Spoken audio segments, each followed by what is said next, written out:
Ya, ya, bismillahirrahmanirrahim. Assalamualaikum warahmatullahi wabarakatuh. Alhamdulillah, anak-anak kelas 12 kita bertemu lagi untuk saat ini di tahun pelajaran 2020-2021, khususnya untuk pelajaran sejarah wajib atau sejarah Indonesia. Kita akan membahas pelajaran-pelajaran seputar sejarah Indonesia. Ya. Mungkin di sini dilihat dulu dari mulai orang-orang nomor satu di negara kita yang pernah mengisi sejarah Republik Indonesia. Ya, ini Pak Karno pertama, ya. Lalu yang kedua tentu Pak Harto. Lalu yang ketiga ada Bapak Habibie, orang yang sangat jenius. Yang keempat ada Bapak Gus Dur, Kiai Ulama. Yang berikutnya ada Ibu Megawati. Lalu ada Bapak SBY di era 2004 bahkan 2 kali, dan dilanjutkan oleh Bapak Jokowi yang juga 2 kali, insya Allah sampai 2024. Nah, itu gambaran orang-orang yang menjadi presiden di negara kita. Baik untuk materi yang akan kita pelajari di kelas 12 ini, saya sudah menyiapkan beberapa materi yang tentunya akan kita bahas bersama. Walaupun tentu materi di sini banyak yang bersifat khusus, ada yang di luar paket mungkin sebagai pengetahuan tambahan kalian. Ya. Judulnya Sejarah Indonesia untuk kelas 12 kalian. Ya. Khusus dipersembahkan ini ya untuk kalian. Mudah-mudahan dengan mempelajari sejarah Indonesia kalian akan bisa lebih terpacu nasionalismenya. Materi-materi yang akan kita bahas pada tahun pelajaran 2020-2021 ini, ya, diantaranya untuk semester 1 itu ada beberapa bab, ada 4 bab. Ya, bab pertama kita bahas tentang perjuangan menghadapi ancaman disintegrasi bangsa. Itu ada 4 KD, ya, ada 4 KD, di mana setiap KD itu tentu akan kita pelajari.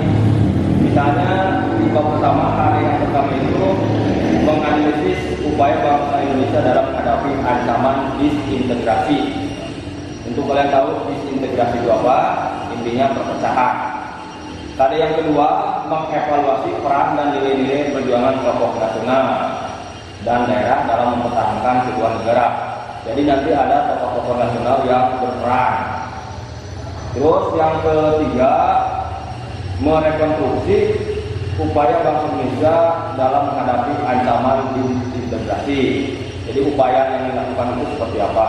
Lalu KD 4, menuliskan peran dan nilai-nilai perjuangan tokoh nasional dan daerah.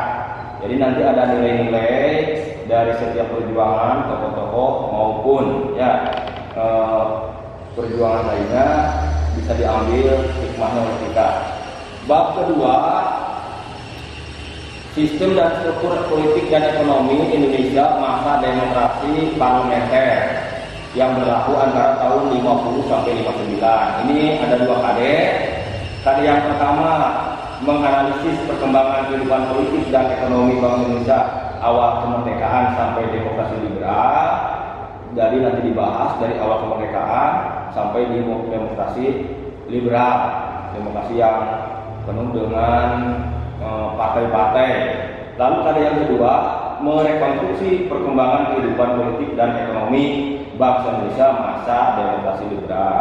Jadi kita akan tahu bagaimana ini tentang demokrasi liberal dengan berbagai macam kejadian dan politik yang berlaku masa itu, sehingga kalian akan lebih paham lagi. Terus di bab 3 kita akan belajar tentang sistem dan struktur politik dan ekonomi masa demokrasi terpimpin. Nah, kalau tadi di bab 2 demokrasi parlementer atau liberal, nah di bab 3 kita akan belajar tentang demokrasi terpimpin, artinya demokrasi yang dipimpin oleh seorang pemimpin. Nah, dalam hal ini adalah Presiden Soekarno. Nah, ini berlaku antara 59 sampai 65. Ini juga 2 KD. KD yang pertama itu tentang menganalisis perkembangan kehidupan politik dan ekonomi bangsa Indonesia masa demokrasi terpimpin. Lalu KD yang kedua melakukan penelitian sederhana tentang kehidupan politik dan ekonomi bangsa Indonesia masa demokrasi terpimpin. Jadi kita nanti bisa membandingkan antara masa demokrasi liberal 50 sampai 59 dengan demokrasi terpimpin antara 59 sampai 65 yang sering juga disebut Orde Lama. Di bab 4 masih semester 1 kita akan membahas tentang sistem dan struktur politik dan ekonomi Indonesia masa Orde Baru yang berlaku antara 66 sampai 98. Ini juga 2 KD. KD yang pertama menganalisis perkembangan kehidupan politik dan ekonomi bangsa Indonesia masa Orde Baru.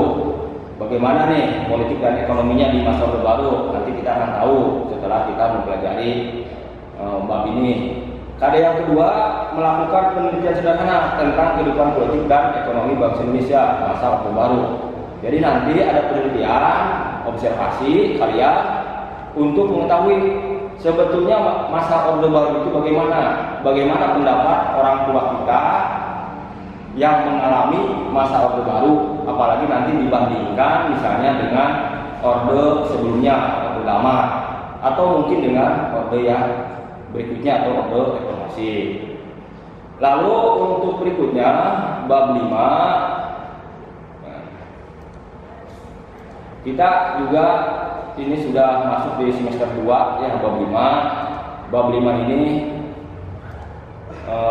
bicara tentang sistem dan struktur politik masa reformasi, yaitu tahun 98 sampai sekarang. Nah, ini beda lagi.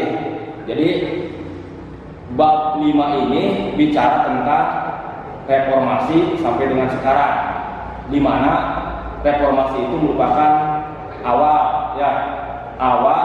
dari pembangunan Indonesia setelah masa Orde Baru selesai. Kita tahu Orde Baru 32 tahun ya, dan reformasi sudah berjalan dari tahun 98, tepatnya dari tanggal 21 Mei 98 ketika Bapak Soeharto lengser, dan sampai sekarang kita sudah melakukan reformasi yang ke-22 tahun ya. Itu ada 2 KD, di mana KD-nya itu ya intinya menganalisis menganalisis bagaimana kehidupan di masa reformasi. Lalu yang ke-6 atau bab ke-6 atau bab kedua di semester 2 ini bicara tentang Indonesia dalam panggung dunia. Ada 2 KD, mengevaluasi peran bangsa Indonesia dalam perdamaian dunia, dan yang keduanya menyajikan hasil telaah tentang peran bangsa Indonesia. Jadi dalam bab 6 ini khusus kita ingin tahu dan mengetahui bagaimana Indonesia dalam panggung dunia, karena bagaimanapun Indonesia itu adalah negara yang besar, negara yang sangat diperhitungkan oleh negara lain, sehingga diharapkan dengan mempelajari Indonesia dalam panggung dunia akan timbul kebanggaan bahwa kita adalah negara besar, Indonesia adalah negara yang sangat kondusif, dihargai, disegani oleh negara lain. Itu saja mungkin beberapa materi yang akan kita pelajari di tahun ini ya, khususnya di semester ini ada 4 bab yang telah tadi saya sampaikan.